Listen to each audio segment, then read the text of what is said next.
기독교에 있어서 가장 의미 있는 날, 기쁜 날은 바로 오늘 부활주일입니다. 예수님의 부활이 있기 때문에 예수님의 탄생이 기쁨과 의미가 있는 것입니다. 예수님의 부활로 인해 가장 저주스럽고 두려웠던 나무 십자가가 사랑이 되었습니다.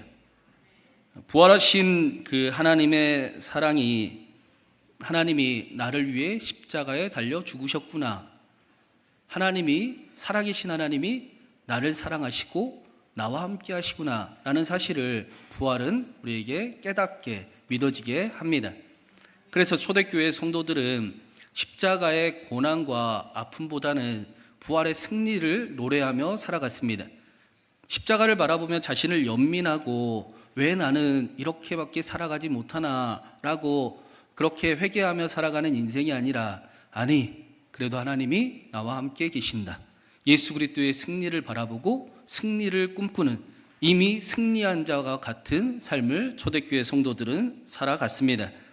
우리 교회도 사도행전 말씀을 통해 부활하신 예수님을 만난 사람들의 이야기를 계속해서 나누고 있습니다. 부활을 믿는 사람들의 이야기가 저와 여러분의 이야기가 되기를 간절히 바랍니다. 부활을 믿었던 사람들이 사도행전을 써내려갔던 것처럼 부활을 믿는 저와 여러분이 신광행전을 써내려가는 2024년이 또 우리의 삶이 되기를 주님의 이름으로 축원합니다. 우리가 3주째 나누고 있는 이 빌립은 사실은 성경에서 굉장히 중요한 인물입니다. 그냥 도망자같이 보였지만 사실은 예수님의 부활을 믿고 최초로 사마리아에 복음을 전했던 선교사, 최초의 기독교 역사상 선교사라고 할 수가 있습니다.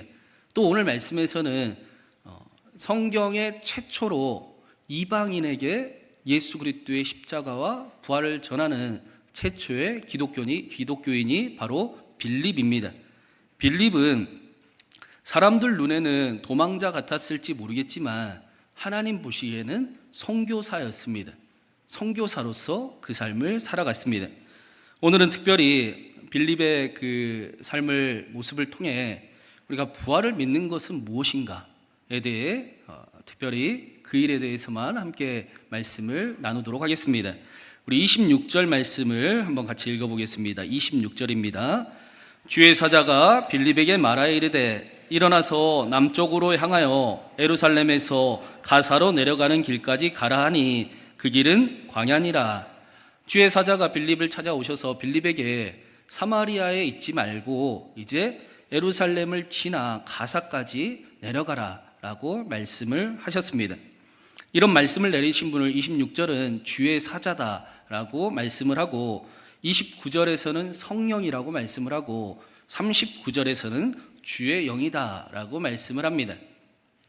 빌립이 예수님을 믿고 난 후부터는 하나님과 항상 동행하는 삶, 성령님이 함께 하시는 삶을 살아갔음을 오늘 말씀은 우리에게 분명하게 보여주고 있는 것입니다. 부활의 증인이 된 빌립은 하나님과 함께하는 삶을 살아갔습니다. 우리가 어떻게 그 사실을 알 수가 있습니까? 우리가 이전에 나누었던 빌립에 대한 말씀에서는 빌립이 예루살렘에 큰 박해가 있어 도망할 때에도 하나님과 함께하고 있었음을 우리는 보았습니다. 비록 자신이 박해를 피해 도망가고 있지만 사람들이 볼 때는 도망자처럼 여길지도 모르겠지만 그러나 빌립은 자신이 그 가는 길에 여전히 하나님이 함께하고 계심을, 하나님의 손길 안에 자신이 걸어가고 있음을 확신하고 있었습니다. 그래서 그는 도망자처럼 걸어가지 않고 선교사처럼 사마리아에 가서 복음의 말씀을 전했다라고 말씀을 했습니다. 오늘 말씀에도 빌립은 여전히 하나님과 함께하고 있습니다. 여러분, 빌립의 지금 상황을 한번 상상을 해보시기 바랍니다. 지난 말씀에서 빌립은 도망자처럼 가지 아니하고 선교사로 가서 하나님의 복음의 말씀을 사마리아의 땅에 전했을 때 사마리아에 하나님의 놀라운 표적과 능력이 나타났다라고 말씀을 했습니다. 기쁨이 사마리아에 샘솟더라라고 말씀을 했습니다. 많은 귀신 들린 자들이 나음을 입고 자유하게 되고 병든 자들이 치유함을 받게 되는 놀라운 역사가 사마리아의 성에서 나타났습니다.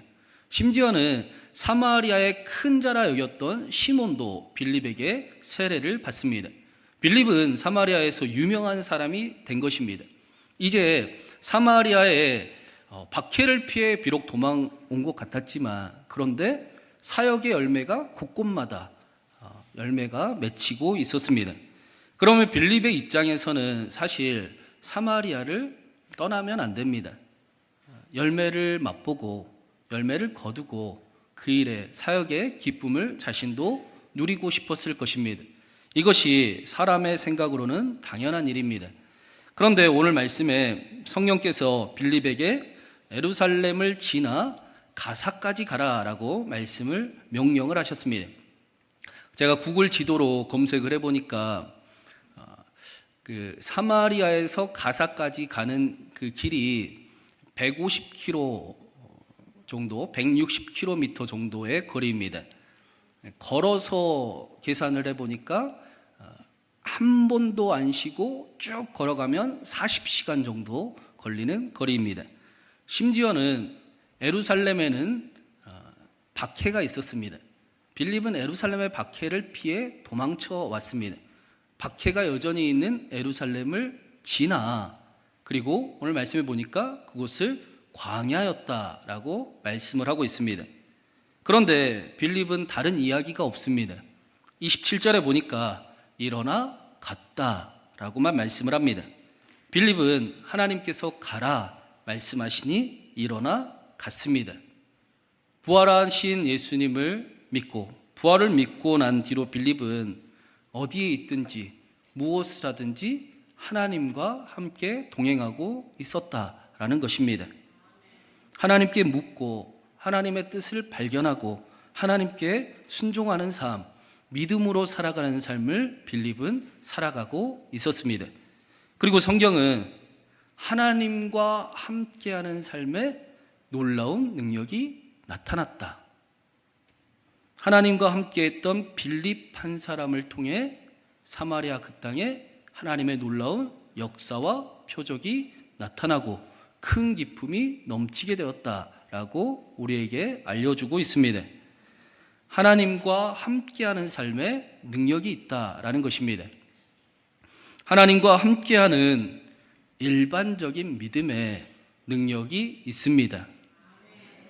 내가 하나님과 함께 이 일을 행하고 있습니다. 내가 하나님께 기도하며 내 삶을 감당해 나아갑니다. 하나님이 내 기도를 분명히 들으셨습니다. 겨자씨와 같은 믿음에 산을 옮길 만한 믿음이, 능력이 나타납니다. 초대교회 성도들은 절대로 자신과 하나님이 함께할 수 없음을 알고 있었습니다. 그들은 열심히 하나님을 예배했지만 하나님의 임재를 경험하지 못하는 자신의 현실을 초대교회 성도들은 누구보다 잘 알고 있었습니다. 자신들에게 하나님과 자꾸 싸우게 만들고 하나님께 숨기고 하나님께 도망치게 하는 연약함을 알고 있었습니다. 하나님과 함께할 수 없는 수많은 이유들과 핑계들을 초대교회 성도들은 가지고 있었습니다. 그런데 그 수많은 이유와 핑계를 하나님께서 아무것도 아니게 만드시고 내가 반드시 너와 함께할 것이다, 내가 끝까지 너를 사랑할 것이다 라고 믿게 하신 사건이 바로 부활의 사건입니다. 우리는 이 부활을 소생으로 이해하려는 경향이 크지요. 그런데 부활과 소생은 전혀 다른 것입니다. 부활은 단순히 죽은 사람이 다시 살아났다라는 소식이 아닙니다. 죽은 나사로가 다시 살아난 일로는 부활을 설명할 수가 없습니다. 부활을 믿는다라는 것은 살아계신 하나님께서 나를 위해 십자가에 달려 죽으셨구나를 깨닫는 일입니다. 살아계신 하나님이 나를 위해 십자가에 달려 죽으실 만큼 나를 사랑하시고 나와 함께하고 계시는구나. 하나님이 모든 핑계와 모든 이유를 친히 없애주시고 나와 함께하기를 간절히 원하시고 함께하시는구나. 그 사실을 깨닫는 것, 믿어지게 하는 그 일이 바로 부활입니다. 부활은 가장 저주스럽고 더러운 두려운 나무 십자가를 사랑으로 바꾸는 능력이 있었습니다. 성경은 세상을 향해 나아가는 부활의 첫 증인을 빌립으로 소개를 하고 있습니다. 그럼 빌립이 별 의미가 없는 그 성경의 인물처럼 보실 수도 있지만 사실은 굉장히 중요한 일을 하고 있는 겁니다. 최초의 선교사, 최초의 예루살렘을 벗어난 사람, 세상을 향해 복음을 들고 두려움 가운데도 하나님을 믿고 나아간 사람이 바로 빌립입니다. 이것은 우리에게 매우 기쁜 소식입니다. 빌립은 사도가 아니었습니다. 빌립은 사도들이 전해준 말씀을 듣고 은혜 받은 성도와 한 사람이었습니다.